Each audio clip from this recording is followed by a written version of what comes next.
Well, what's the crack, everybody? How are you getting on? You're all very welcome to episode 179 of Buckshot, or the 301st uploaded episode to the Buckshot series. What are you getting on with? How are you doing? It is Friday the 26th of March. Of course, if you're a Patreon, you'll be like, no, it's not. It's Thursday, because they're getting it on Thursday. As we speak, the video is just rendering down for today's episode, so that'll be going up on the Patreon page. Shout out to all the new Patreons. Fair play to you. Thank you very much for supporting the show. Of course, you do get the ad-free content as well as the video footage, as well as this Sunday night, the 26th. No, I beg your pardon. It's not the 26th, because 26th is reportedly today. It is the 28th, 8 p.m. Irish Mean Time on the Pacific Coast. This question came up on, and honestly, between the fucking clock moving forward and yolks fall backwards, spring forward, they were asking what time it will be in the Pacific time in Canada. There's a few people on, and thankfully Bestie was out. I think you're 8 hours behind. I think it's noon on Easter, you know. Like, you know, if you're a Patreon and you're abroad somewhere, click going to it, and it should, I'm sure there'll be some sort of, you know, thing to tell you this joke's about to start. Listen, I'm just guessing but come on Sunday night if you're a Patreon. If you're not a Patreon, get on board. It's in the show notes. It takes like 30 seconds to get on board. You get all the videos, they're all up there of the chat, and you get to jump on board this. I'm not recording it, so you won't be hearing it afterwards. It'll be Banter City. Bring your fucking horrible stories of injury, disease, illness, gory stuff, all that good stuff. I want to hear stuff that happened on holiday. I mean, it's kind of a fallout from the Tom and Jerry show, What Ails You part. A couple of Patreons were like, Tom, we need to talk about more stuff to do with fucked up body parts. So I was like, yeah, let's do it. Let's have a beer. Let's talk about it Sunday night for Patreons. It's down in the show notes if you want to support the show and have a bit of crack yourself. There you go. Thank you very much to everybody who bought merch. I don't know what's happening to the merch. Fair play to you. Send me a screenshot. Now, like I said, you have between now and next Tuesday, I will be picking a winner for the best comment. So if you've left a comment either on Stitcher or on Apple Podcasts, best comment wins themselves a t-shirt. If you can't leave a comment if you don't have either one of those apps, do you know what? Take a screen grab, write something cool over it, and tag me in it on whatever platform you're on. Tag me in it in your stories, whether it's Instagram or Twitter, and I will consider that also. So there's been a couple of good ones. The t-shirt, I will announce it on the Ramble Pod on Wednesday, I should say. It'll be out Wednesday, so I'll probably be doing it Tuesday night. Yeah. And that's about all the housekeeping I have to tell you about, lads. Moving on into today's guest. We ran into each other a couple of years back in Dolan's. I think it was 2018. It was during the Panto run. I had a fucking gorgeous gig in Dolan's. And I met Emma. Emma was a wild woman from Clare. You'd swear she had never left Ennis. But she'd lived abroad. Not much nazi places like London. And now she's in LA in Long Beach. We got to see, she walked me outside on her laptop. It was the coolest thing ever. She walked me outside to the most ridiculous seafront property. Who says comedy doesn't pay, lads? Do you know what I mean? She was powerful cracking. I knew with the funny postings and stuff. She's an actor as well. She's got a load of films, a load of work behind her. She was running a couple of comedy clubs up until this thing fucking shit the bed, and then she had her own show on the road. We had some in-depth chats about some deep stuff. Like, do you know, I can do deep, not all just giggles and Mickey jokes out of Tom. To be fair, for any kind of serious bits, they were quickly topped and tailed by Mickey and shit jokes. So if anybody's worried and going, Jesus Christ, this fella hasn't gone off the rails, is he getting all serious on us? Absolutely not. The crack was 90. So do you know what? Sit back and enjoy the magnificent Emma Pyne.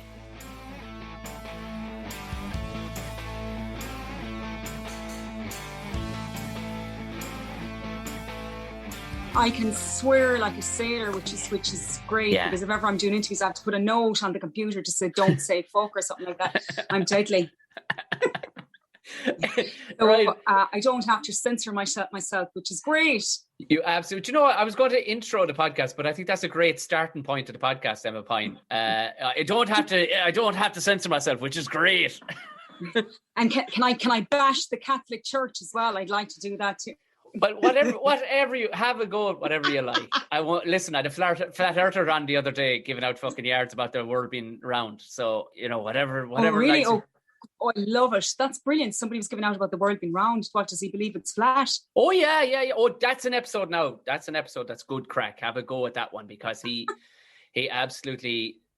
I have to listen to that. It's hilarious. He reckoned there was a big wall of ice all the way around. And beyond that, then there was more planets to get... listen to. Hilarious. Yeah. Do you know what, though? Wouldn't it be absolutely gas if one day they found that out? It'd be hilarious. That we were all wrong. At this stage, you nearly give it a go. We're living in a big pyramid. It's not. You'd nearly give it a go at this. I'm waiting for the aliens anyway. That's what I'm all set for the aliens now. Oh, I'd love it if that happened. It'd be great. Did you ever take ayahuasca? No, I didn't. And I suppose it's not ayahuasca wouldn't be, I suppose it wouldn't be freely available very well in Ireland, I suppose, but shrooms would be on a regular basis, I suppose. You could get anything, I'd say, in Ireland, especially in Clare. I'd say there's mad people there. But that's where all the mad people are anyway. But I did ayahuasca there about maybe a couple of years ago, actually, because I was trying to get, so I thought I'll do ayahuasca now and I'll see what's inside there that wants to get out. Yeah. And it was actually mental. I mean, they do it in ceremonies because they have to attach it to some kind of a spiritualistic church, because that way they can give it a bit like communion, if you like, right? Right, yeah, they have to attach it. So they could be giving out ayahuasca in churches like in Ireland as part of communion if they wanted to. That would be allowed. It wouldn't be like considered a class A hallucinogenic. But so I did this ceremony in this house, lovely people, lovely gay couple, and there's about 8 of us lying down with mental. Now, I mean, they all think that, well, a lot of them say the common held belief about ayahuasca is that you're kind of going into a spirit world and you're inviting in, they call it grandmother ayahuasca or they call it mother. I think that's bullshit. I think it's just a very powerful hallucinogenic that does mad fucking shit to your brain. Yeah, go on. Like, so if you take like a big handful, and we'll get on to magic mushrooms now in a minute because I've got microdoses of it there. But with the ayahuasca, so the first night, they recommend you do 2 nights, and the first night was fucking amazing. Like, I found the meaning of life. Like, I went off on a big world tour with myself. What's the application? Is it tea or what is it, Emma? Yeah, you take it in tea, and it tastes like, Jesus, what is it? It tastes like whiskey mixed with dirt.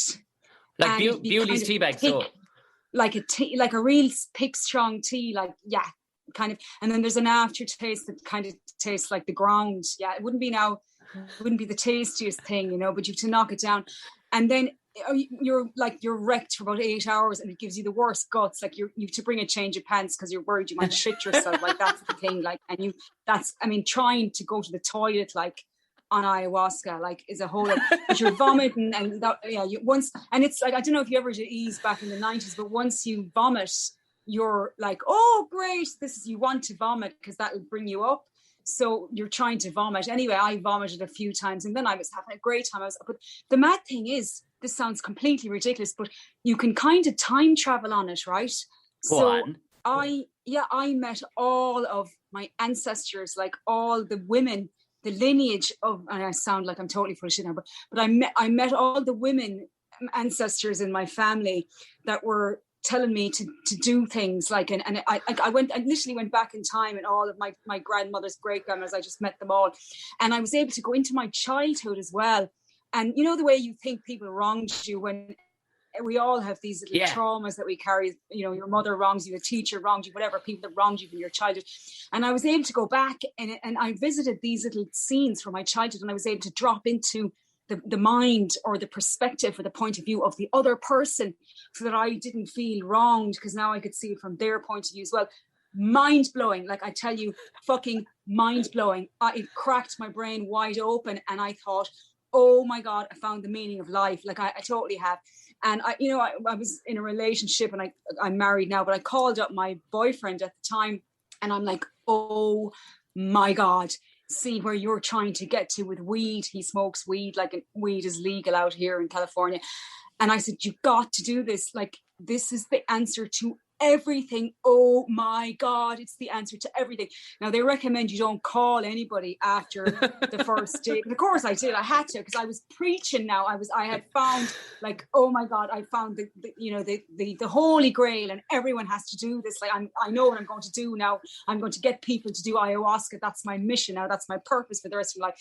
So that was the first day anyway. So then I was all set up to do the second night, and you do a little kind of, you set your intention, and I asked Grandmother Ayahuasca, come on, bring me further, let's go deeper, Grandmother Ayahuasca, and what have you got for me now tonight? And I was I was totally open to it. I was ready for it. Nothing could, anyway, so I take it, and I thought, like Billy Big Balls here, I thought I'll do another bit now, because I'm small little bit, and I'm tiny, like I'm about 8 stone on a good day.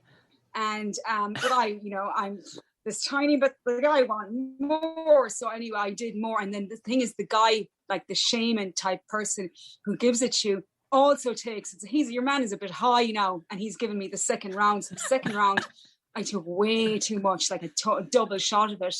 And it was awful, like talking about aliens, like, because I'm bringing it full back round to the ends. But I died, basically. I had a death experience, and I left my body, and I went into outer space, and I was molecules, and I could not get back into my body. And I spent about 7 hours, I kid you not, like floating around the outer space. Like, gather yourself up. Of the galaxy. In molecule form. I was just in molecule form, trying to get back into my body. And every so often I'd like find my body, and my body was like in the death throes, like I was totally dying, like I literally thought I was dying. And then I saw a vision of my own funeral, and there was my family there, and they were all mourning Emma. And I was going, I'm here. I'm trying to get to you. I'm here. And they couldn't see me. And it was, oh Jesus, it was the worst thing ever. It was the worst. And then it gets to, like, you take the ayahuasca about 7 o'clock in the evening, 2 o'clock in the morning. The ceremony is supposed to end, right? And they've been making a slow cook, like a pressure cooker of soup, like for the whole night, so that it's slow cooking. So you have this lovely vegetable soup at 2 o'clock in the morning, and because you haven't eaten since probably lunchtime. Oh, did they not hear Supermax? And oh no, Jesus, we miss Supermax, the curry chips. And of course, at this stage now, I had not vomited, and I had not gone to the toilet, so I had this black ball of God knows what inside my stomach. It was literally like an alien trying to get out, and I was in bits, like I was in fucking bits. So I'm lying down in the sleeping bag. I couldn't get up. I couldn't even sit up. And so the shaman guy comes over, and he's rubbing my stomach, and he's singing to me, basically, you are a flower, you are a beautiful flower, you are a beautiful flower, and your energy is so beautiful. And I'm like fucking literally dying. So then I said, you have to make a decision now. You have to make a decision. You're going to have to come back to this world. Just sit the fuck up now and make a decision. So I sat up, and I was in bits, and like, it can trigger psychosis and stuff in people. I mean, you have to fill out all these forms, like, to say that you're not on antidepressants and all this. And I'm like, I'm the one person, I'm going to be psychotic now for the rest of my life. I ruined my life. I should never have taken this ayahuasca. And I was in bits. I couldn't even stand up. So he was bringing me into the kitchen, and I sat down on the kitchen floor, and they're trying to give me soup. And bearing in mind now, this is like 3 o'clock in the morning, and I've taken the ayahuasca at 7 o'clock the following evening. So they're like, you won't be able to vomit now. It's just going to have to go through your system, and, you won't, it's all. And I can't believe I was so fucking stupid. I was like an antichrist. So anyway, I take a little sip of the tea and a couple of the thing of the soup, and then I'm like, oh Jesus, I'm gonna puke. And like, there's buckets everywhere full of puke, by the way, because everyone's been puking all night. So I just grabbed a bucket of puke, and I puked into it, and like all of this, like everything, and it's all black. You're puking up black stuff now. I hope you're not having your dinner after this, Tom. But so all the black stuff came up, and then I was fine. Once I puked, I was fine. But I've not done ayahuasca since. And I came home with that story, and my boyfriend was like, oh, Jesus, like, I'll never take an ayahuasca. And any of my friends that I was oh my God, like, because it's meant to be great for like people with addictions and depression and like all this post-traumatic stress disorder. So a friend of mine she's in AA, she was like, oh God, I can't wait to see what that's like. Maybe I'll try it. And then I was like, Jesus, don't anyone, like, I cannot endorse this. I cannot tell anyone to go and do it. But look, I might do it again now. I don't. It's like a trip to Tip on a Monday morning. It was awful, but look, I might go back. Jesus, I mean, there was one good night out of the two of it anyway. Holy shit. But that was the thing. I was like, why the fuck didn't I stop? Why didn't I quit while I was ahead? But it's, one, I suppose, 50%, 1 out of 2 isn't bad. But then the other thing I was going to say, there's now going to be new laws. I got this, the psilocybin, which is the magic mushrooms. Yeah. You can get this now in capsule form. And there's a lot of people in Silicon Valley and in, like, Tim Ferriss, I don't know if you know who he is. He's a big supporter of this whole movement of the microdosing. And apparently loads of people in Silicon Valley microdose every day or every week. So I thought, Jesus, I'm mad into, I'm interested. I'll tell you what got me into all this. I read a book called How to Change Your Mind by Michael Pollan. I don't know if you've ever heard of him or read it. So I was at home in Ireland, would you believe? And my parents' Sunday papers, and then there was a review of this book, and I'm like, oh my God, this guy Michael Pollan was a journalist for the New York Times, and he wrote about diets and food and wellness and that kind of thing. And then at the age of 60, he became interested in hallucinogenics, and he started going off on this big journey to taking ayahuasca and psilocybin and everything that he'd never tried before in his life. And then he ended up writing a huge book called How to Change Your Mind. So anyway, I read the book, and then I thought, I'm going to have to do ayahuasca, and then I'm like, I'm going to have to try psilocybin. So I managed to procure myself a little baggie of have you got it there? Capsules. I have it. Hold on. Where did I put? I think I hid it now. Just hold on. Wait till you see. Where is it? I hope you can see. Well, it is no surprise in it because they're nothing but mad bastards that I ever met came out of Clare anyway. So, I mean... I have, yeah. Because you were all mad bastards out in Clare anyway. Any fella I ever met out of Clare, they are stone cracked. Mental. Oh, they're mentally clear. Like, that's really, I think, where the fairies and the crazy... I mean, the fairies, as in, like, the original, the Fae people. I was just going to say the Fae people, The Fae people are from Clare. So there's the... so anyway, I decided I'd take one the other day, on Saturday there, to see what it was like. Now, I'll be honest with you, I didn't feel much. And I'm like, what I was thinking was it was going to make me feel amazing and just feel happy and better about life. Yeah. That's kind of what I was expecting. But I don't know if you've ever done edibles, like hash weed edibles. I did it, but it was a long time ago. Yeah, I would liken it to a very, very, very small dose of that. And it took about 4 hours to kick in, and then I was just reading my book, and then suddenly I couldn't read, like all the words would be coming out, and they were all going purple, and I'm like, for fuck's sake. And then I looked at this cushion. Look at this. I love that getting thick 4 hours. Yeah, I was totally getting thick. I wanted G half a fucking 3 hours ago, lads. Yeah. And then I looked at this cushion. Imagine looking at this cushion. Like, jeez, it's all knots and everything. Yeah. So I started looking at this cushion, and I'm like, okay, I'm a small bit high now. Fuck it anyway. And then I got a bit annoyed because I was like, I can't fucking do anything now with my day because I'm just high. I'm just a bit high.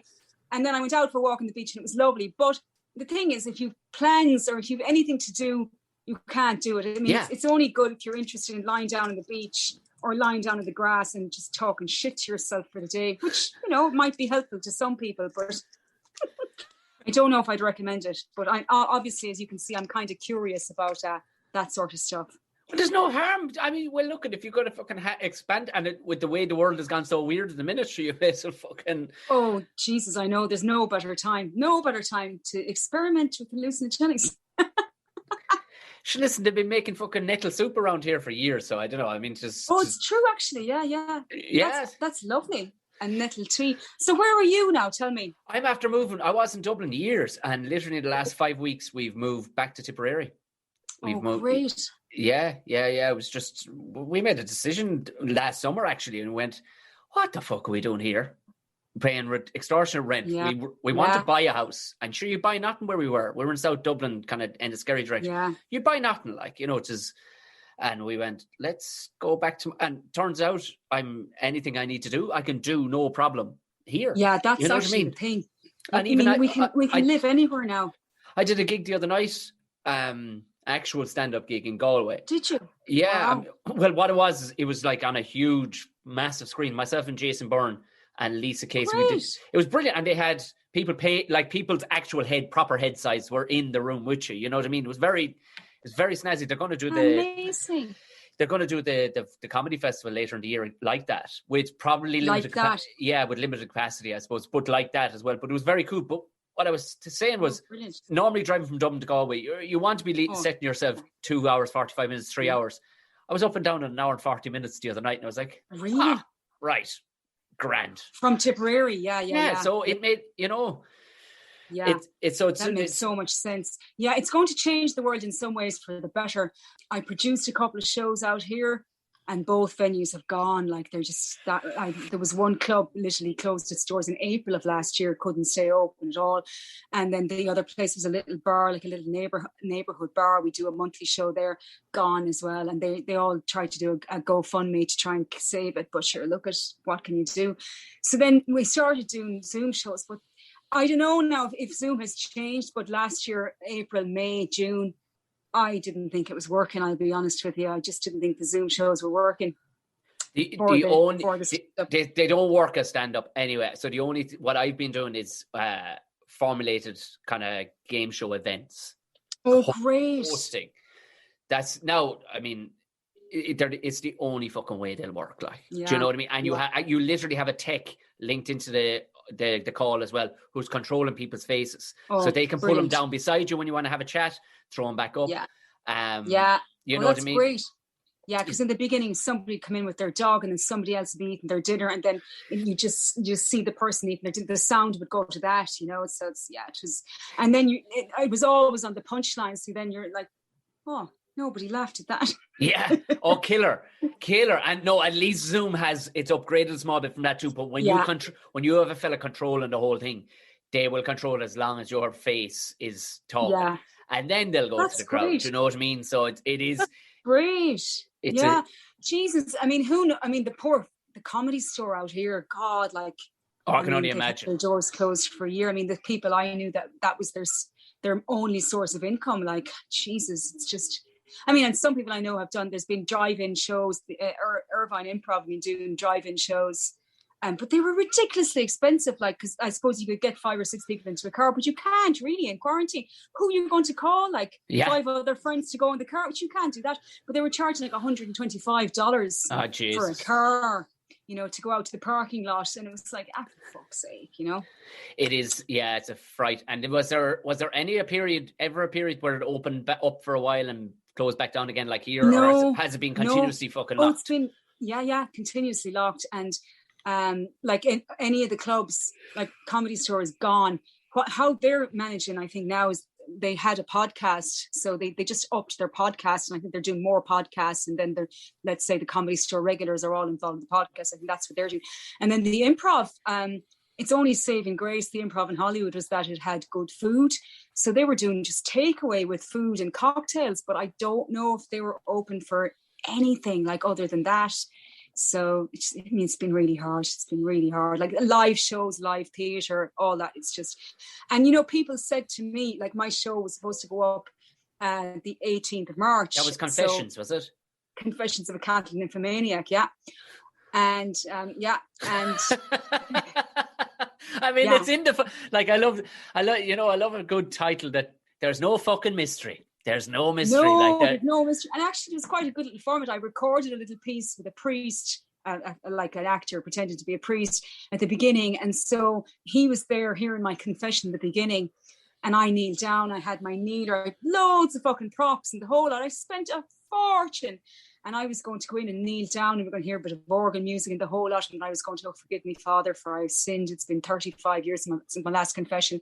And then that was kind of going to start out. He was going to go, what have you any sins? And, you know, and I was going to talk back and forth with the screen for a bit. We'll say this is the priest. And then I would get into, well, my first sexual experience and blah, blah, blah, blah, and then carry on the whole journey of my life. And it wasn't all about sex now, but sex is a big part.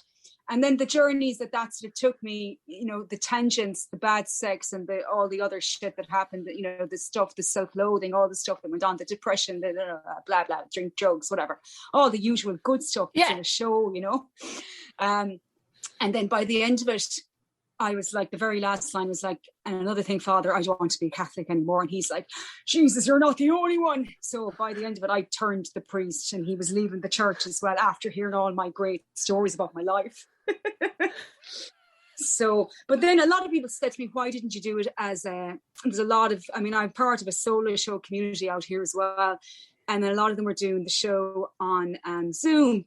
And again, I don't think it works. And I made the decision not to put it up because it was a piece of live theatre. And as you know, and because I've done stand-up, you want the audience there. You want to interact with them.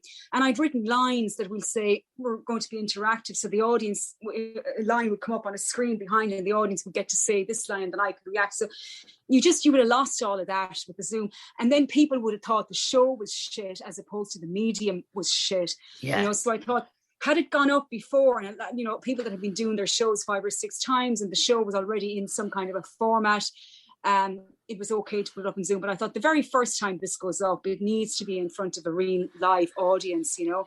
So I didn't put it up. And then the other thing was, like, it's not really a piece of theatre if it's on, you know, you're recording it in a room. No, it's not. It's just not, like, it kind of defies the logic of what the experience of theatre is, because you're there in the moment with the audience, and it's a shared experience. Like, you're on stage and the audience is part of that experience, and you can come out of it and go, Jesus, that was a bit heavy there, wasn't it? Are you all right? Like, you can say something like that. Like, laugh, or to bring him back in, because like there was, as with any, you know, you're taken on a journey with any show, there's a few punch in the guts moments, like, for tension, you know. I mean, it wasn't all funny. A lot of it was funny, but well, I mean, again, I don't know. Could have been all shit. I didn't get to do it in front of an audience at all. But I think I will do it. But obviously I'll rewrite it. I spent a lot of. Then I thought last year, I spent a lot of last year rewriting it, because I thought, oh, well, we're all going to open up again probably November, October, and I'll get to put it up. So I kind of rewrote it. And then I read it on Zoom for a few mates, like about August or September, thinking I'd get to put it up. And then I thought, you know what? That was enough now. I got to do it for a few friends on Zoom. That'll do for now, because by the time we open up again, this is going to be a different show, because the world is different and I'm different. Like, I'm a different person after this pandemic. And then all of the things I was talking about, my relationship, like, we weren't married when I wrote the show, and then we were supposed to get married, and then we ended up having to go to Vegas to get married in November. And then he got cancer after we were married for 2 months. So he got a cancer diagnosis. There in over Christmas. So now he's having chemotherapy. So that's a whole other thing. And we've managed to find the humor in that as well. Yeah. So, you know, there'll be something else to say, like, by the time it's been an eventful year, and you know, there'll be something else to say by the time. And also, you know what it's like, you have to take the pulse or the temperature of the world when you do a piece of art. You drop piece of art into the world that time. And, you know, a lot of the success of a show depends on what the pulse or the temperature of the world is like when you drop it in. So, I mean, I'll have to rewrite the second half of the show. And I'm probably not going to do that until I know theatres are open, we can get back in. And then it's like, what do I want to say now? Who am I now, as opposed to who was I, you know? When I did the ayahuasca, when I was trying to think of things to do for the show, you know, and who am I now? And as well as that, I spent a lot of time. I don't know, how old are you? 39. 39, yeah. You're younger than me. Okay, Jesus, will I say my age? Fuck. She's all right. She's all right. I look old as fuck anyway. You don't know. You still got your hair. Thereabouts anyway. Yeah. We still got you. That's it's green screen hair. It's all green screen. The hair is just. Oh, is it? Yeah. It comes off with the back chop. It clips them over. The wig clips them over behind us. Just come walk away.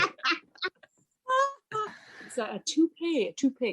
But I'm 48, so I have a couple of years on you. You're fresh. You're fresh, in fairness. You're minding yourself out in LA, in fairness. We have a bad angle there and all with the old iPad. You know, I don't have the right light. But well, you know, here's the thing, and this was in my show as well. I think honestly, it's easier to come out as trans or gay than it is to come out about your age in a place like LA. Like, it really I'd imagine. is. Yeah, I'd imagine. And like, we need to come out about our age as women. We need, because, age is actually a brilliant, it's a wonderful thing. And with age comes wisdom and grace and a shit ton of stories. Like, so why would you not want to say your age? Because there's all of these, the gravitas that we have as older women, we didn't have when we were even 35. Not you know, at all. like but just more badges of honor you get. Like, I think I've God, always yeah. I've always wanted to be out, because I was like, all the cool people were old because they had all the cool shit to talk about, and they knew more stuff than I did. So true. And the wisdom, and you've been to hell and back a few times, like by the time you get to, your mid 40s or 50, like you have, and I'm not afraid to talk about that. And here's the other thing that took me such a long fucking time I don't care what my parents think anymore. Right. I don't know if you had this at all, but I mean, certainly as an Irish woman, because the whole, the culture of Catholicism and the Catholic Church, it's all about repressing women, really. And if I could get up in a fucking soapbox about this, I mean, if you look at it, all of it, everything was about, even the whole scandal of the babies and children, that 9,000 babies. I mean, the whole, it was always on the women. Women got pregnant. Women were the outcasts. Women were what about these men that got them pregnant? And some of them might have been married. Some of them might have been their fathers. Who knows? And these women became outcasts. And it just, my heart aches for that part of Ireland that the Catholic Church ruined. It ruined. And so I was so delighted when gay marriage got in, because it's like two fingers up to the church that has been trying to repress women and gay people. And the thing is, if you do that to women and gay people and trans people, you end up, the culture is fucked. It's fucked if you just sort of honor patriarchy. The whole culture suffers, I think. So, I think the culture of Catholicism in Ireland, the people suffered. And I think my parents and my grandparents, and going back along through the lineage that I met in Ayahuasca, they all suffered from this. And I think, they then projected their fears and worries onto me as a young girl growing up in Ireland who was mad for sex, because why wouldn't you be? And I was curious about everything, and I was obviously very curious about something. Oh, was it a kind of repressed area you were in? Like, because I've spoken to people too, and I don't, and I've asked my sisters and even my mother, like the women around. Yeah. This is the strange thing. I don't know, is this a weird fucking micro bubble or whatever where I grew up? All the women run the show around here, and I always have. It's the weird, and religion. That's an Irish thing too. But religion has never been top of the pops around here. It's always been sport. Sport was even like so. Curling. It's always been area. Religion was area, and everybody was kind of area. It was never like I don't actually ever remember growing up Catholic, even though I definitely did. But it was never in my head. It was like, oh, that's a thing. Oh, great. But you're like, there's crack to be had over here, so we'll leave that. Yeah. So, and loads of my friends didn't grow. I grown spoke like my friend from Owen Colgan. He's one of the Hardy Bucks in Sligo. He grew up. I don't know, is it a West thing or what? But he was exactly like you. He said, Jesus Christ. Maybe it is. He left school and sure he didn't know whether he'd a leg or a flute, or was that a girl or was it just a pretty looking boy? He didn't know what the world was at all until he was about 25. Yeah. And I was like, Jesus Christ. No. Like, and how old is he? Is he your age or is he older? No, he's about my age. Yeah. Is he? Yeah. Yeah. I wonder if it was a West Country, or if it was, I don't know. I mean, I wonder if it was my age, but then, it could be just a singular experience based on my parents. No, I've definitely talked to friends and stuff from around the country who have sound stories very similar to you now, like, that kind of way. I mean, the other thing is, like, everyone's, I mean, and my parents weren't even that religious. And, I probably didn't go to mass, honestly, since I was 14. And the only time then we'd be back in mass was for a wedding or a funeral. Yeah. But I think it was within the culture. And it's how sex is viewed and how sexuality is viewed, particularly for women and for gay and trans people. I mean, and it's the lens by which it's viewed that really annoys me. Like, it's seen as a bit scandalous, if a woman is sexual, and it might be that might be the world over. It's seen it's as definitely a bit an Irish and scandalous. British thing anyway, for sure. It's It's definitely an somebody Irish and comes British out. thing. Yeah. I mean, if you like, if you're, I'm pretty sure there are Latino people across Europe, where that's not an issue at all. Like, you know what I mean? Yeah. Oh no, because they're Catholics too. And you look at the Latin, you look at Italy or you look at South America, and I mean they're mad for it. Yeah. And it's celebrated. But here's the dichotomy. It's like, it's meant to be enjoyed. Sex is amazing. Is it the rain, Emma? Is that what it is? Is it the fucking out rain? It's fucking ruined it for everybody. Is that it? Get indoors with a big out coat on you and don't come out again. Fucking rain, yeah. It is.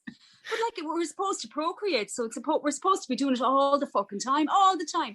So why it ever became this thing that people became detached from their bodies and their sexuality? Like it's I think we should all be in touch with our sexuality and have sex with as many people as you want. There's an Australian fella starting up a festival for men and women.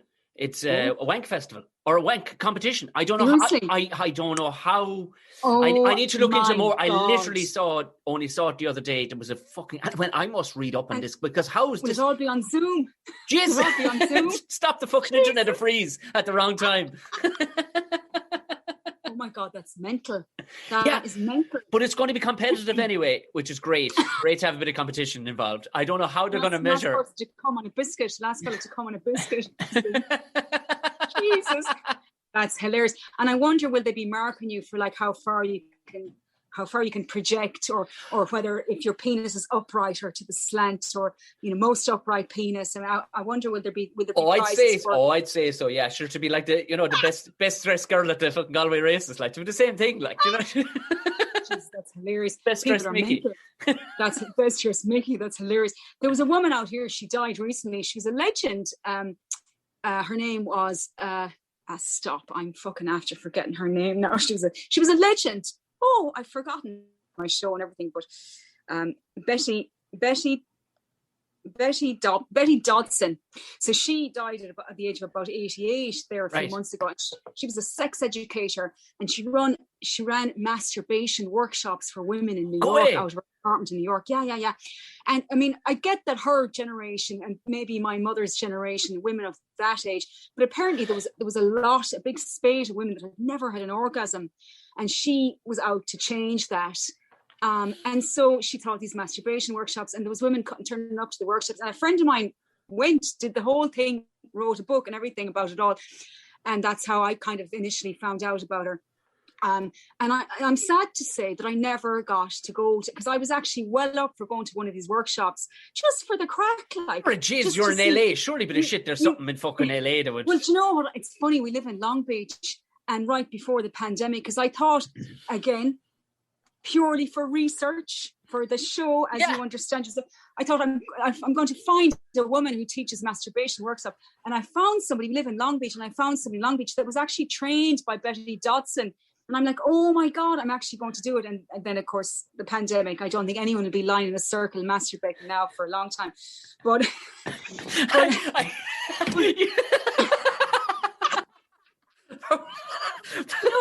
you said it like it's fucking. I don't think there'll be anybody now fucking drinking tea outdoors for a long time now. I masturbate in a circle indoors now. Maybe they could do it outdoors. What's the technique called? Like, because you can't come away from like getting to black belt of that. Like, it must be a thing. You know what I mean? Like, jiu-jitsu is jiu-jitsu. Like, what's that? I would just call it wanking. Black belt in wanking. I mean, she was interviewed. Gwyneth Paltrow has this whole. She's doing this good series for Netflix. So she interviewed Gwyneth Paltrow. Interviewed her, and actually, it's kind of funny to see Gwyneth Paltrow squirming a little bit about talking about masturbation. But I was like, oh my God, this is amazing.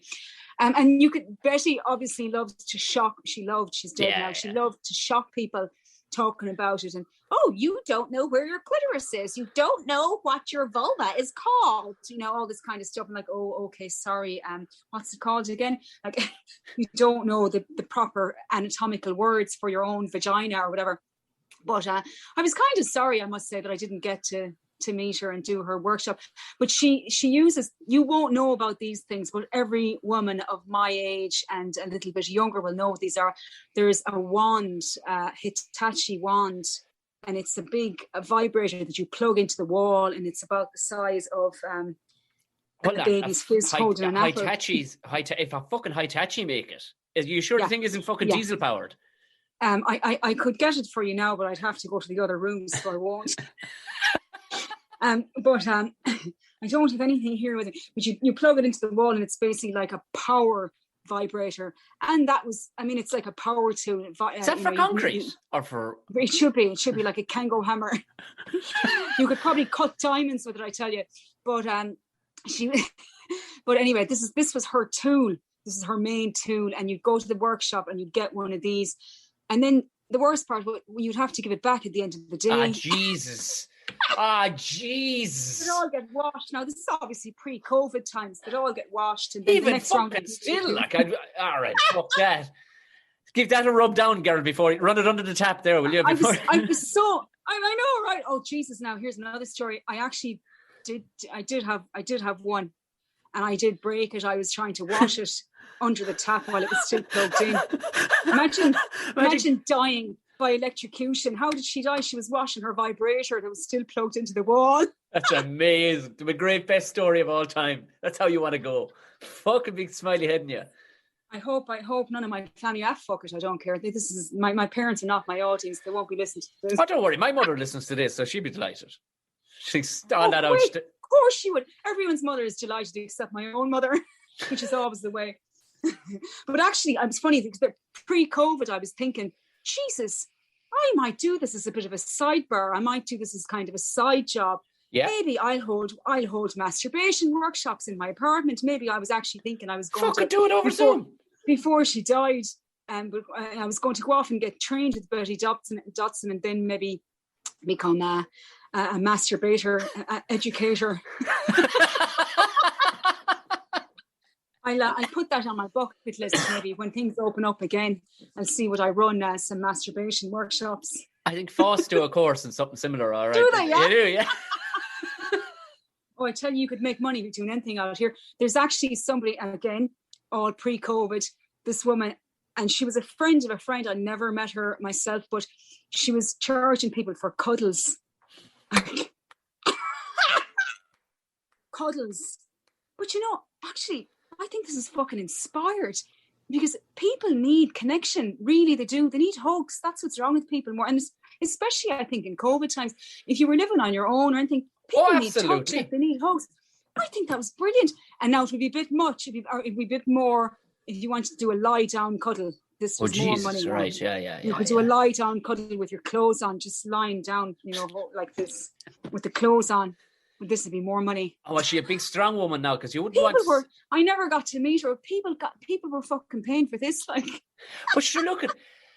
Well, it was ironic. A thing popped up the other day that you said that pre-COVID and during COVID, ironically, people need physical contact and whatnot and hugs and stuff. And I remember Michael D. Higgins was on the Tommy Tiernan show. The clip is on YouTube. You should give it a look, brilliant. Because I will. I love Tommy.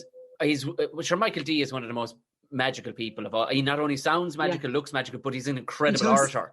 But he says, what do people, he asked him, he said, what do we need to, as a nation, what should we do? And he says, we should touch each other more. We should be hugging and touching and kissing each other more. And it was funny. And literally 2 months later, fucking this shit kicked in. It was, and then that's why people were getting animals. Everyone's getting dogs, because again, you need the contact, like you need touch, like it's the most important thing. And I mean, and there's been even research into this, babies that were born because they thought that's what they needed, but actually what they really needed was touch. And they would find that these children they'd end up with kind of little emotional disorders later on, or the inability to connect properly with their mother, or to make adult connections, love relationships later. And the reason was that they'd been starved of, like, when they were like 7 months, they've been born at 7 months. So that 2 month period where they're still inside and they're listening to their mother's heartbeat and all the rest of it. And they were completely missing that. Yeah. So the development didn't happen. And so now with preemie babies, you have to you have to apparently keep touching them, and they have to have the skin on skin contact. That's the most important thing. But it's so interesting, like, you know, how they didn't even put that together, that the touch and the, you know, baby needs to be touched and held, and that's a baby will die like if it doesn't get the love that it needs, you know.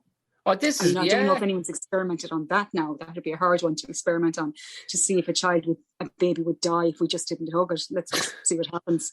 No, you'd probably end up being a fucking politician with Fine Gael or something. It's like, there you go. And tell me this, when did you, because the only time we got to meet was Limerick and Dolan's that night. Yeah. I remember that was great. That was a great night. And you were only back for a while. That wasn't the last time you were home, but how long you? That was Christmas 2018. It was. My boyfriend proposed on Christmas Day that year. Right. Because I was in the panto. That's the reason why I was able to do Dolan's. I do the panto every year. Yeah. We saw it, sure. We went out to see you. Did you? Yeah, we loved it. We did. We went out to see. It was brilliant. And is himself We American? were the only couple there with no kids. Is himself American? Did he ever see a panto before? Yeah, he's from Ohio. He's Jewish from Ohio. But, you know, the Jews and the Catholics, and we've the same kind of guilt, so it's fine. We've loads in common. But definitely the Jews and the Irish anyway. There's a fucking lot there, like. Oh, yeah. I mean, the same dark sense of humour. Yeah. But when did you go out? Was it 15 or 16 years ago, if I remember you correctly? No, I'm here now since 2009, so 12 years. But before that, I was in London. I was in London for 16 years before. So I moved. I mean, I left Ireland in 94, and listen to the accent. I'm out of Ireland longer than I was ever in it. And I'm still talking like an honest woman. That's fair ignorant. You lived in London, two of the fucking, like the cultural hotspots of the world, two of the biggest cities in the world, London, then California, and you're still sounding like you're about to head to Liston-Varna. I am, yeah. I never left Ennis. But it's funny, I was living in London for 16 years, and I did a bit of broadcast journalism, you know, and so I went to City University, and I had a little bit of a West Brit accent. Oh, right. Yeah. You know, I spoke very well so I could be understood. And of course, I'd go home and I'd get the piss ripped out of me. Proper order. I mean, I have two brothers, and I can't understand them on a good day. And my mother would nearly slap the head off me now for pretending like she'd think I was totally full of shit, for having any kind of an accent. So if ever I was, and it's totally unconscious, like I'd be at home and the phone would ring and it'd be one of my friends from London. I'd go, "Oh, hi, how are you?" And I'll go in. "Oh, hi, how are you?" And then the piss would be ripped out of me for the whole night. And then whenever I'd call home, "Oh, hi, how are you?" They'd be like, you know, there's just no time for it. They came out to visit me then out here, and a few years ago, maybe in 2013 or something. And I took them out to the Getty Museum in Malibu for a drive, right. And then we were deciding to go someplace else after, and we came out at the bottom of the museum, and I was in the car, and I thought, I'll just scroll out the window and I'm going to ask the security guard there at the gate, do we go right or left to get to the restaurant? And I just screwed down the window, and purely so I could be understood, I went, "Hi, where is PCH this way?" And it was just, and then I put up the window. "What kind of an accent is that? Where do you think you're from?" And I was like, "What? You're Irish. Why are you talking like that?" I was just, and my mother could be vicious, let me tell you, when she gets going. I'm like, "Mum, I was just trying to be understood. You're Irish. I don't know why you're putting on this affectation, this accent. Why would you want to be American?" And like, silence in the car then. I remember, but it's sometimes easier. Like I remember standing. You just want to be understood. I was in Vegas one time looking for a cup of fucking tea off this one. I was dying, absolutely fucking dying. And she was looking at me like she was in ignorant mode, and I was in fairly ignorant mode. And I was just, "Can I get a cup of tea, please?" She said, "What?" I was like, "Cup of tea, please. Whenever you're ready, there, please, love." What? And I stood there going, "You ignorant bitch." But then I was being as ignorant. I wouldn't. After about a minute, I went, "Excuse me, ma'am, could I get some English tea, please?" And she went, "Yeah, no problem, sir." And I was like, you bitch, you knew what I was saying. But she did, and she's in the hospitality industry, not you. So she should have been. If you were speaking Chinese, she should have been able to understand you. Stupid bitch. But I remember working with it was in the same panto, but it was a couple of years previous to Samantha Mumba, and Samantha was there. We're having a bit of a read through. It's lovely. I've met her. She's lovely. Unreal crack. Like, lovely. And next thing she was speaking with a bit of an American accent, and about 3 lines in, I says, "Fuck sake, Mumba, I can't do fucking 3 weeks of this now. I can't do 3 weeks of this." I said, if we were behind in fucking LA, we could do this. But now we're sitting in a fucking, or almost in Ballymun, doing a fucking, come on now. She has her transatlantic accent. But to be fair to her, she started roaring laughing. She goes, "You're some bollocks." She goes, I can't help it. I'm over there years, and it's just easier. Tis just easy. She goes, "You try and order a fucking lettuce inside in the place." Yeah. And the next thing, they're looking at you with 3 heads. It's so true. Or like butter. If I'm looking for butter, and I go in, I love my Kerrygold. But if I'm in the supermarket, like looking for, I have to say butter. Change it to D, butter. Before they know. Ridiculous. Better. Yeah. Ridiculous. I think she's still out here, Samantha Mumba. Oh, she is, yeah. No, she is, yeah. She married. But I have a few friends that actually moved. Oh, she's married out here as well. Oh, yeah. I met her one time out a few years ago, but she was lovely. But so she's obviously settled and doing well. But a few of my friends have actually moved back since the pandemic. Have they? There's a great fella that if you've not met, you should meet. Dave Nihil, do you know him? A bunch of lads I know had gigged with him. He put together. We started following each other, and I'd say we were going to start talking about, because he did a bit of an Irish tour with Irish comedians around the States. I did last year. I did a gig last year for them, but he's lovely. He's so nice. But I think he was based in San Francisco, but I think with the pandemic, he's moved back to Dublin. I was getting a few emails from him here and there, but he'd be a great interview for you now as well. Actually, that's a good idea. He's full of crack. He's full of crack, and he's very nice. So yeah. But who else? There's a couple of actor friends of mine moved back as well. One of them moved back to Dublin. She was married out here to an American and moved the husband and the baby back, and they're back living in Dublin now. So, and here's the thing, I think the whole pandemic has taught us we can live anywhere. Like I was even saying to my husband, like, do we really need to live? You know, as long as I can be driving distance to LA, but even at that, like, you can self-tape for anyone to live in the center of it anymore. You just don't, which I think is actually, it's beneficial to everybody. Obviously, the only thing is it means that people are now moving out of the cities. This is what you've done too, moving to. So, which actually is probably better for the cities too, because there'll be far less overcrowding in the cities. You know, it'll actually be a bit nicer experience to walk around. The roads will free up, I'm telling you. Like, I don't know if the same exodus happened out of Dublin and these places, like, but was there a big exodus? Because you that's all you hear is there was a massive exodus out of the likes of New York and out of the likes of LA. And LA, yeah. There was, definitely. Just even from my personal circle, I know friends that have bought places in Idlewild, and you know, somebody else I know is moving to San Diego, and people are just realizing that what they thought they needed to be in LA for, they can do online. Like there was a woman I knew, a lovely woman who runs a stand-up comedy class, and she had a kind of a little club where you could, you know, on Melrose, where you could do your kind of a workout clinic, if you like, for jokes and stuff. But she's moving to San Diego because everything's gone online now. There's a lot of Zoom open mics as well, which I haven't even tried. But everything's gone online. So why do you need to be in LA and pay expensive rent to live and on a lease on the premises as well? You know, anyone that didn't own their premises. I mean, the only reason the Comedy Store and the Improv are still there is because they own their buildings. I mean, if those buildings were leased, they'd be screwed. Oh, forget about it. Yeah, forget about it. And where would you go? Where do you think you'd go? Where'd be nice now to go? That'd be a handy price, would say. Well, the only thing is that my husband is having chemo now, so we're here for.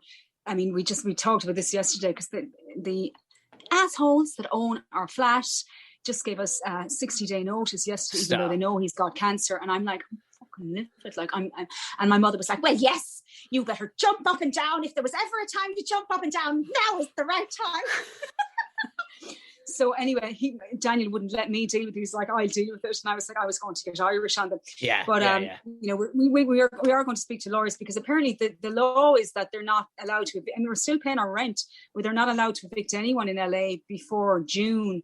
But when your tenant is going through chemotherapy, to give them their notice and expect them to move out of the house. Jesus Christ, that's bad-minded fucker. Yeah, really bad. I mean, but that's just fucking Americans for you. I mean, I'm so livid about this place sometimes, but the system of capitalism is all about taking what you can and elbowing out everyone else. And that's where, and then it shows up like this. Because like I own property in London, and if one of my tenants came to me and said, you know, I'm going through, I'd be like, oh Jesus, like I'll sell my flat when you're get yourself better. Yeah. And then I would think I'm paying it forward and somebody else will be doing me a favor. That's how it'll come back to me.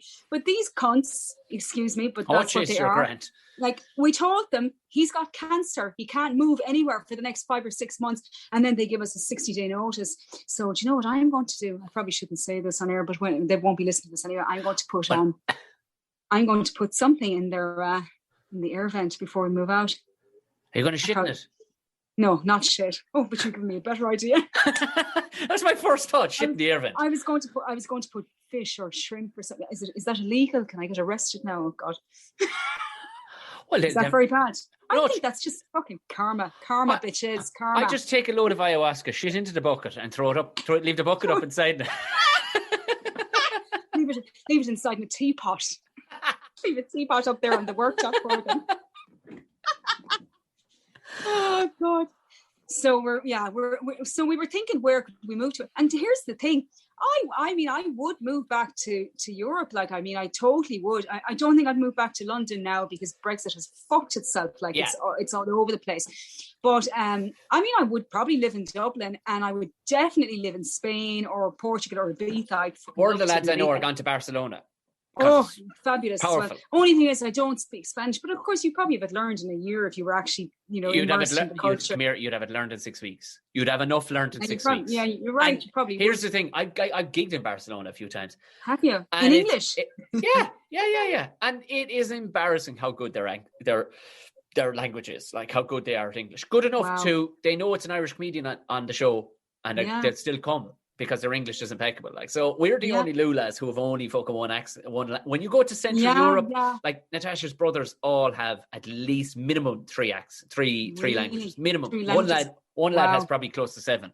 Because you just have to, and that's that. But sure, it's not our fault, Tom. Blame the English again. We can blame the English for that. It's not our fault. They had us for 800 years. The fucking bastards. It's not our fault. Blame someone else as usual. But the only thing is, my husband he works in financial services, and the only thing is he's 54 now, and he's only trained in the financial services industries here. So, I mean, unless I got some big series or something that took us back to Ireland or the UK or someplace else. But sure, fucking Bank of America are here. Like, do you know what I mean? Like, the Visa are here, you know? Visas have just moved their head office from London to Dublin because of Brexit. Have they? Yeah. Jesus. Do you know what I mean? Moolah is moolah. So there's opportunities everywhere. And I suppose the world is getting smaller, which is a good thing. You know, it really is getting smaller. Oh, yeah. This is the thing. You can do anything, like, and you can be anywhere, really. Like, you don't have to live there. I'm sitting in South Tipperary chatting to you in fucking LA. Do you know what I mean? Like, so I should probably show you my view. Jeez, go on, show off there now. Show us a look. I'll describe this for the audio listeners. At the moment, we're looking at Emma's ear. Now, let's go out the window. Hold on. No, Jesus, hold on. Can I turn it the other way? I'm trying to. I don't know if you can see. I wished. I can't. Stop. You're actually on. It's like fucking Baywatch. Oh, it is. Yeah. It actually is. Jesus. Hold on, I'm going to walk out to the balcony to give you a much better view. You get to see the boat. This is a first now for the podcast. We're nearly 200 episodes in, and nobody's ever walked me out to their balcony before. So and look how big the apartment is. You have a lovely setup there now. A big apartment is like a first for LA as well. So anyway, it's beautiful. Oh Lord, save us and guard us. Look at this fucking place. No shortage of boats anyway. Holy fuck. Yeah, and there's the marinas down there. It is gorgeous. That's unreal. And is it LA you're in? It is Los Angeles you're in, is it? Yeah, this is Long Beach, which is still LA County, but just the kind of just south of LA. It is beautiful. We love it, and it's fucking expensive. And now they're turfing us out. We got a 60-day notice. Jeez, yeah, that's fucking rough. But it'll be fine. I mean, I'm ever the optimist, and I'm saying, look, we'll find somewhere nicer, or whatever. We'll find somewhere We will. We'll find somewhere better. You will, like, this is the thing, you will. Like that, we were, I mean, it was a big, as not a big a move, but it was a big move to fucking just uproot ourselves from where we were the last. And because all your crutches in your head are going, I need to be around these. But just out, this ignorant fucking thing cracked in my brain, literally standing in front of the barbecue last July. I went, fuck this fucking place. Man. Yeah. Man.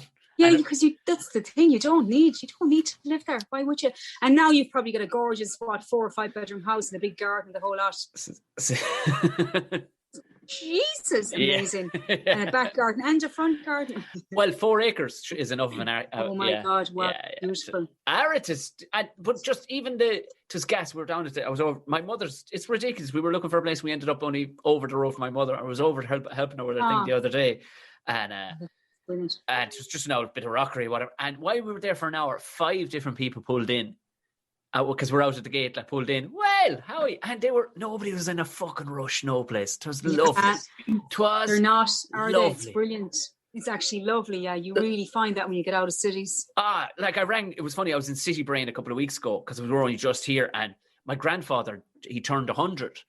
And, yeah, sure, they live fair long. Like, his mother was 100, like, his father, I think, was even into his late 90s as well, like. But, but for the crack, what we did, right? We bought him a certificate. What, you just broke up there. I think both of us froze for a moment, did it? Oh, go on. Yeah, go on. What he did, we bought him lordship in Scotland. So you can buy these things where you make somebody a lord in Scotland or whatever. And for the crack, we did it. And, I said, what we'll do? We'll get the certificate printed off properly now. And I emailed it to a fella in Tipperary town.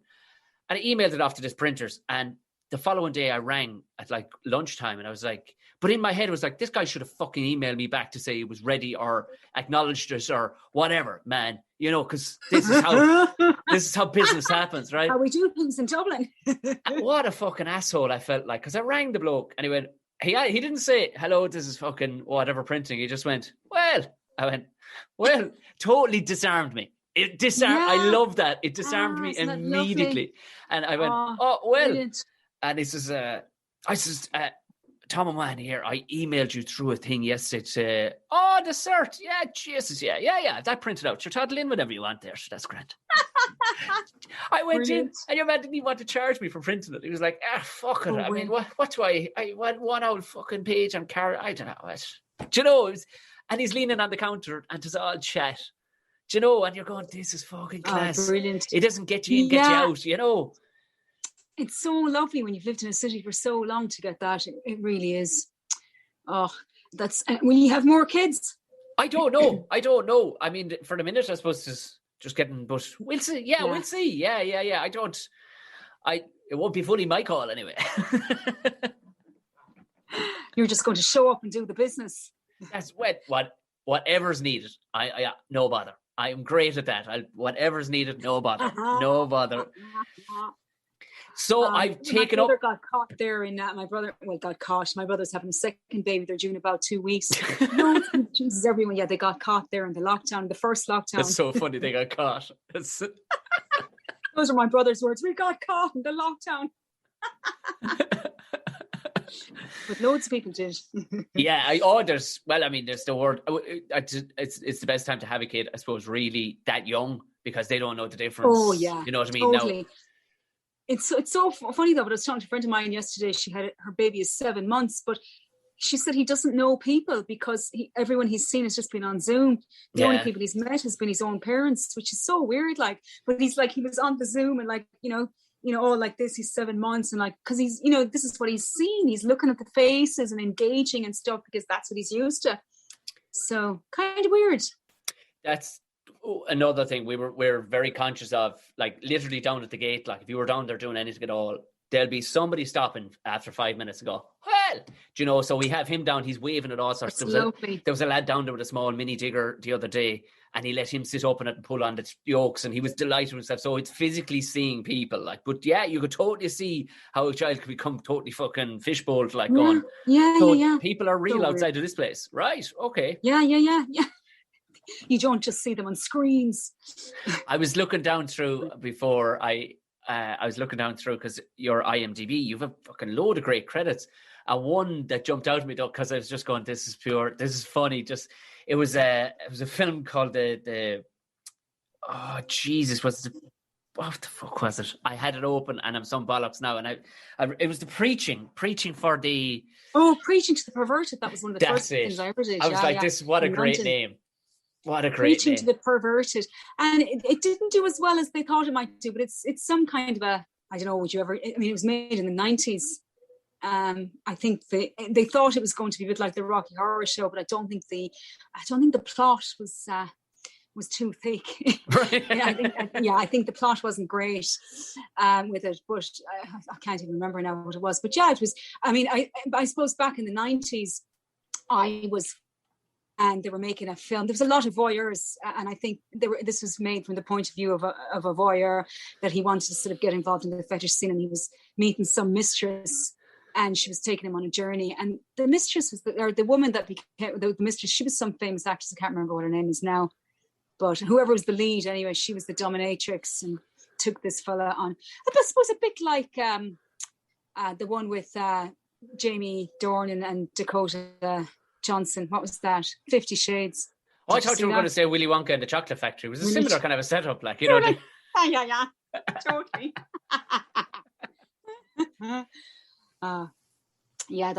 That 50 Shades. That was a heap of shite. That 50 Shades of Grey. Possibly one of the worst fucking things. I had to watch it I had to rewrite it down to a 10-minute thing for this fundraiser that people were doing. This crowd I was doing, they were shooting short versions of major movies, and they'd ask me to cut it down. And most movies would make perfect sense. They go, great, this is, because they were blockbusters, they were Oscar winners. You go, this, I can see why you'd want, like they did with a lad who was in a wheelchair, and he really wanted to do, he was the favorite guy in the whole village, and he wanted to do My Left Foot. So the movie is actually perfect when you see it in script form and you compress it. You're like, oh, this is actually a perfect story, the way it's been well done. Written. Yeah. Phenomenal. But the next thing, this crowd desperate, I think they were in fucking Portlaoise or something. They were this GA club. They were desperate to do 50 Shades. And I'm like, you can't pay me enough to sit through this movie, because you'd have to watch it a bunch of times, make notes where you're going to cut. And decide what were the important what were the tent poles of the story. So I actually went, would you be interested in making it a comedy? Actually, we flipping it and make her the dominatrix and him the secretary coming in, like, or the journalist coming in. Yeah. And at least we come in, and then she pulls a hurley out and clatters the arse off him. And brilliant. He has, and their safe word was, fuck off. And and literally first crack at a hurley, fuck off, safe word, I'm done, I can't, no fucking way, not you can put down that fucking tape anyway for starters, so you're not coming near me, fuck off. And that was it. End of the movie. And people loved it, because when they saw 50 Shades, it was in front of 1,000 people of all from this GA club, and of course people are going, oh Jesus Christ, oh gee, number one, this is a brilliant movie, and number two, do I have to watch Joanne from up the road fucking getting better around the room with my ears? But what they weren't expecting was that I'd flipped the whole script and made it the other way around. Oh, brilliant. Well done, Jesus. It was the only way to actually make a story.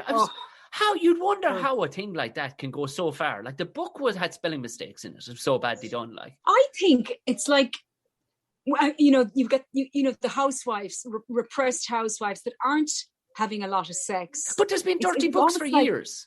Do you know what I mean? Jilly Cooper's been writing dirty books for years. Suddenly it was brought to the masses. It was kind of like, Disneyland for, it kind of made it more accessible, because everything like fetish stuff was always, it was taboo and it was under the rug. And then suddenly here it was now, and we could all talk about it. We could all, it was kind of accessible to the average woman who would never have found out or touched these kind of subject matters before.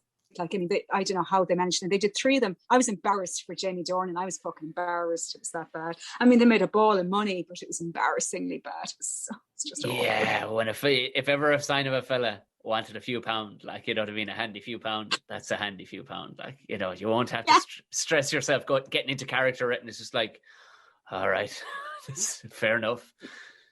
They had did somebody else tip for the part, I think, and they pulled out, and that's how Jamie Dornan got the part. But I think Michael Fassbender would have been way better, because Jamie Dornan, when he did it, I think he was miscast because he's a bit too young and he didn't have that menacing. Like Michael Fassbender, to me, right?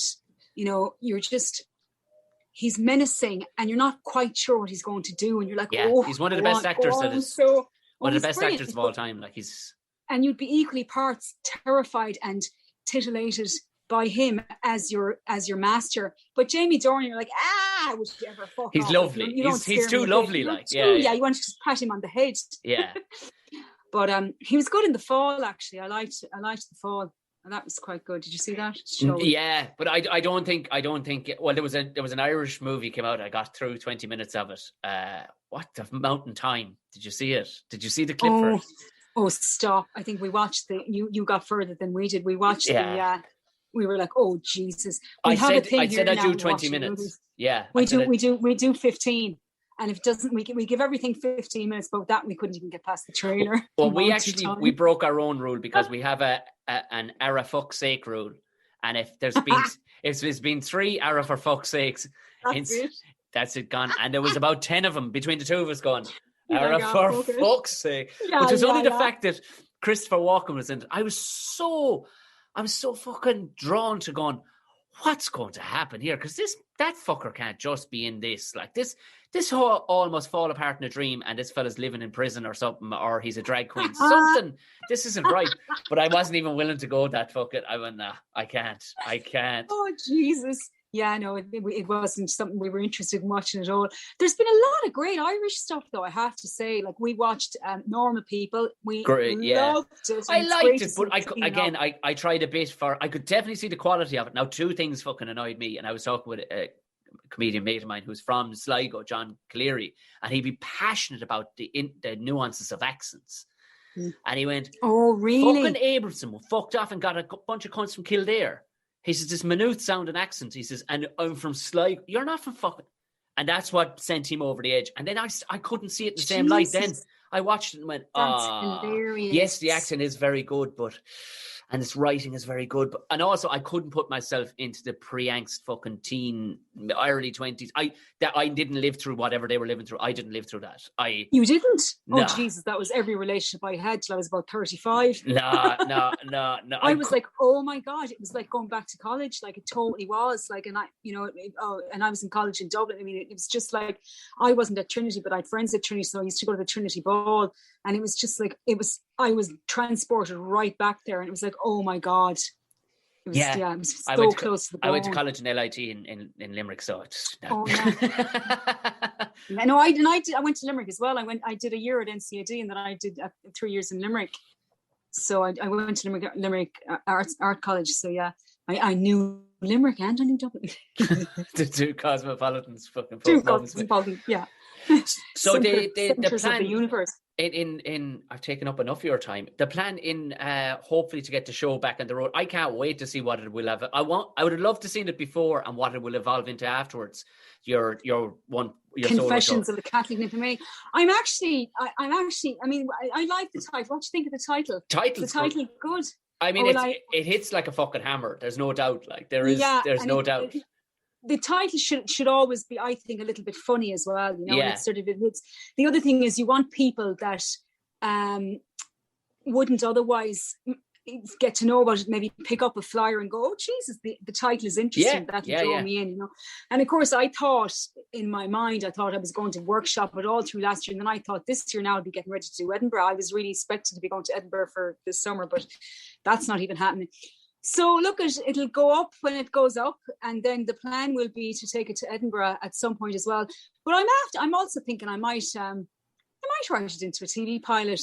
We'll see, maybe, because the other thing that's changed a lot, like all of the shit that I got up to in the 90s, you couldn't talk about. You just couldn't talk about. Yeah. And now with Fleabag, with I May Destroy You, with these kind of shows, everyone's talking about the shit that we all got up to, like all of the antics, and mine was probably worse than a lot of those as well. So I think it's been the writing and the precedent that Phoebe Waller-Bridge and Michaela Cole have set particularly for women. I think that, the bar is raised, and I love that. So, now you can really get away with saying anything. And then for me, for a long time, I was kicking back against the culture that I was raised in, and always my parents are open-minded and everything else, but you have to be careful about bringing shame back to the family, or doing stuff that might cause them to be the source of mockery in the town. So I was conscious of that for years. Like,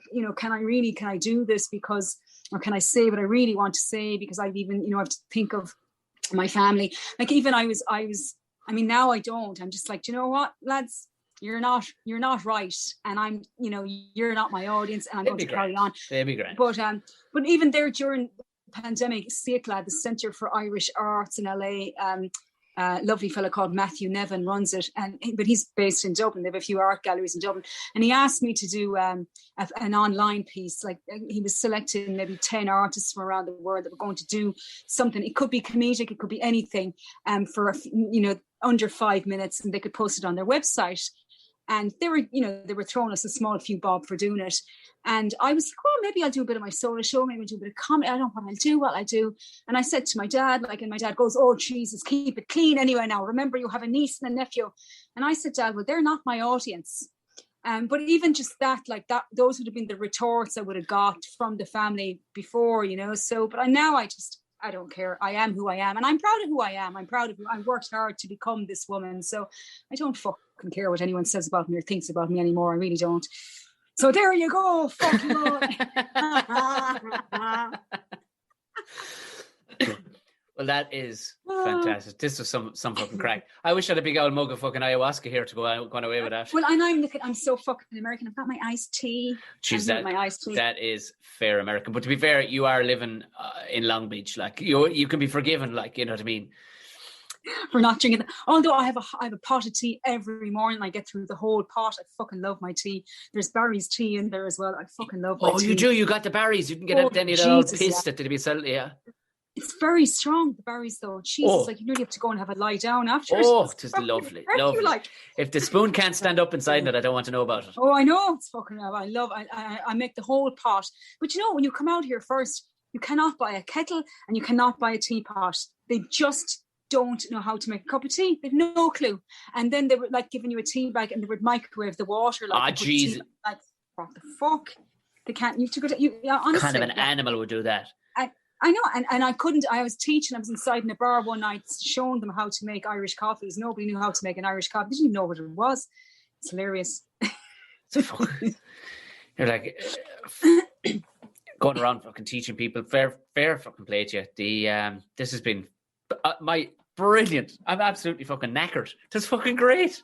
No, it's been so great talking to you. But tell me, were you, when we did that gig, was it you that had the joke about the almond milk? Was that you? Yeah. Fucking, that was one of my best jokes ever. I was telling that to loads of people. What fucker found tits in an almond? Yeah. Fucking brilliant. And you get brilliant. And you know yourself, you're saying almond now like an American, but you have to say almond. A fucking almond. Almond milk. It's so true. It's so funny though. I laughed so much. That was the highlight. That bit is up online. I did it because I did it. I saw it. I remember seeing it. Like, I saw it before, and I was like, I remember thinking, I hope he does that almond milk bit. Fucking brilliant. So funny. Funny. The home of that kind of carry on, you're living in that now. Fair play to you for getting your hands on some Barry's tea. Like, that's... Oh, Jesus, yeah, you have to have the Barry's tea. I used to be a great woman for making soda bread as well, although I haven't made it in a while. I loved the soda bread. Jesus, with the Kerry Gold. Oh, you could Jesus. open your own fucking cafe when things open back up. Just to make it all diddly-die fucking Irish. Oh, and listen, I've turned into a fucking cook, and I think I'm Gordon Ramsay. Like, I'm doing all kinds of kitchen that I've never done before. It's amazing. Like, I'm an amazing chef now, I have to say. I mean, it was a steep learning curve. Like, at the beginning, I took a pizza out of the box, and I actually put it into the oven with the cardboard disc still on the bottom. and then I was trying to slice into the cardboard. You couldn't cut the pizza. That's a chewy cunt of a thing. Couldn't get into it. Like, I can't fucking cut this pizza. And then I'm like, oh shit, the cardboard's still on the bottom. But I've turned into Gordon Ramsay in the last year, let me tell you. Right, cookery's that'll be the next. That's what we expect to see next. Follow Emma Pyne Cooks on Instagram. Yeah. You gotta get the whole starting off thing. You know, they all have to. So, hi guys. So today I'm going to be at. Emma, this has been an absolute treat. Weird with Oh, sorry. I was thinking. People are into all kinds of weird shit. I was thinking of doing something weird with my feet, though. I'm wondering if, like, if I don't get the masturbator educator workshop going, maybe I'll do something weird with, feet videos with. Listen, where you crush up loads of butter, and crush up loads of Mary's tea with your feet. Yeah, get onto OnlyFans, right? And that's all you. Listen, there's a fella in Bray. He was on the Clare show the other day. And there's a fella in Bray, big foxy head in him, making 50 grand a month on OnlyFans for walking around with. Now, I don't know, is he pulling the tool off himself? I don't know, but he's making. You probably don't have to. He's just apparently. I think he's just walking around with the top off. Now he's in good old nick, in fairness to him, like. But 50 grand a month, like he's making, and he's. That's mental. Is it from the advertisers and stuff? No, he's on OnlyFans. So he's just what people are, and they pay. They pay him. They subscribe, and they pay him a few bob to fucking be tugging off and saying hello to him and stuff. And he's saying hello with a Bray accent. Do you know what I mean? Like, oh my god, the filth, the Bray accent. So listen, the Japanese have been all over this for years. They were doing things where you could pay. There's a one. Wait, you hear this now? There's a one in England has 4 or 5 goats. And you can pay $50 to have your dinner with the goat on Zoom. Oh, that's hilarious. Yeah. I fucking love that. Yeah. She'll put down a bowl of nuts in front of the laptop. He'll nibble away at it, and you'll eat your dinner out the other end and chat away to the fucking goat for $50 a time, €50 a time. People must be awful lonely, for fuck's sake. Although it might beat some dates people have been on, Jesus. There's something you can do, again, pre-pandemic. There was goat yoga going on out here. I swear to God, goat yoga. Lovely. And I was me always curious. So I was actually going to do it, and I couldn't get to it, or I couldn't make it. I saw it on YouTube where the goats would jump up on your back. And these small little mini goats that get up on you while you're in a downward dog or a plank or something. Like, Jesus Christ.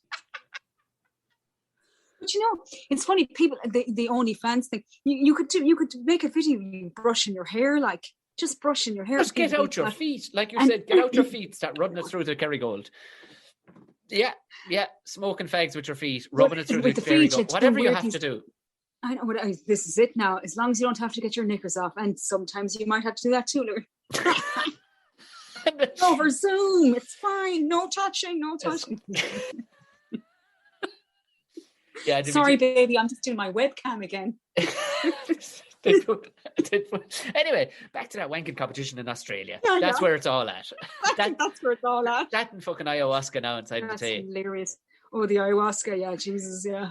Emma, this has been powerful crack. Tell us where people can follow you and everything, because you have by the way, you have the loveliest followers.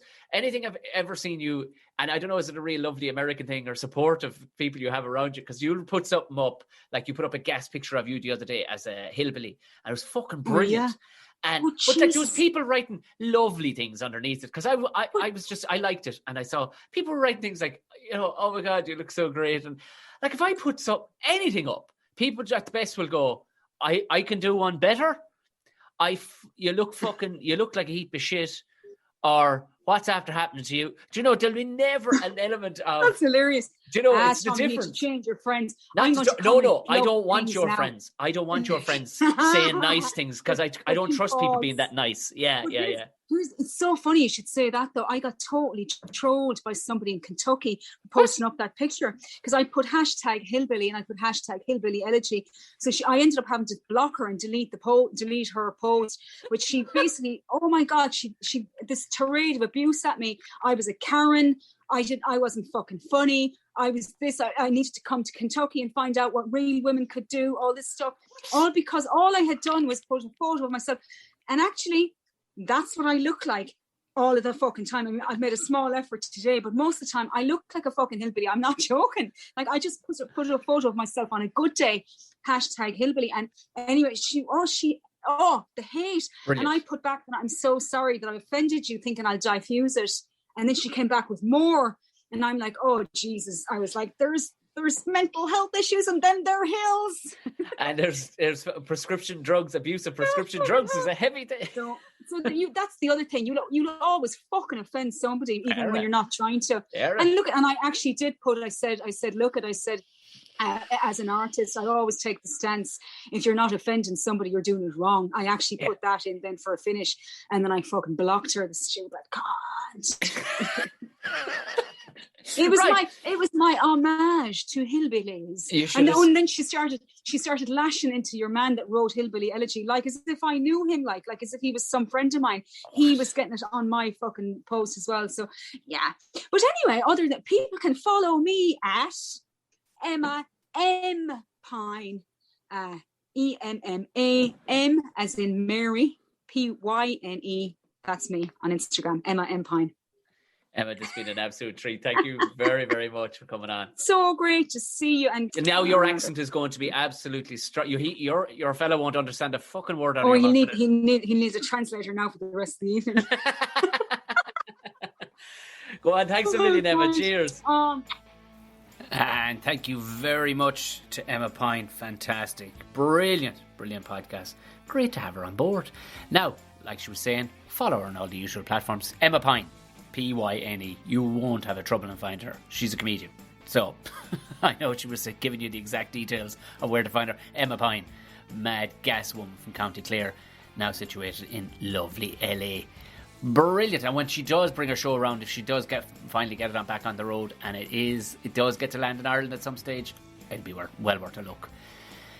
That's the show, lads. Thank you all very much to the Patreon people. I'll see ye on Sunday night. So if you do want to become a Patreon, even if it's for the month, lads, do you know what I mean? The crack will be had. Come on to fuck. Who doesn't want to hear about gory stories? You know I'm busted. I'm wrecked. So, but I'll leave the floor to some of the people who have some horrendous things to talk about too. If you want to jump on and maybe leave the camera off, or you don't want to interject at all, feel free. But like I said, I won't be recording it. So it's everybody be a bit loosey-goosey, and that's the way I like it. If you don't want to get on board, at least share it. You know, give the 5 stars if you can on whatever podcast app you're listening to. If you can leave the comment, you know what to do. If not, like I told you at the top of the show, if you can't leave it on your app, on your podcast app, go ahead, write me something nice on the screen grab, tag me on it, and I will consider it. And by next Tuesday, I will have a winner picked for who gets the t-shirt in celebration of 300 uploads to the Buckshot Network. There you have it, lads. There you have it. There's also merch as well. Look in the show notes for the crack. That's all I have to say to you now. Go on away, gang. Enjoy yourselves. Have a lovely weekend. And I'll talk to you again next week. Good luck, God bless, and thanks.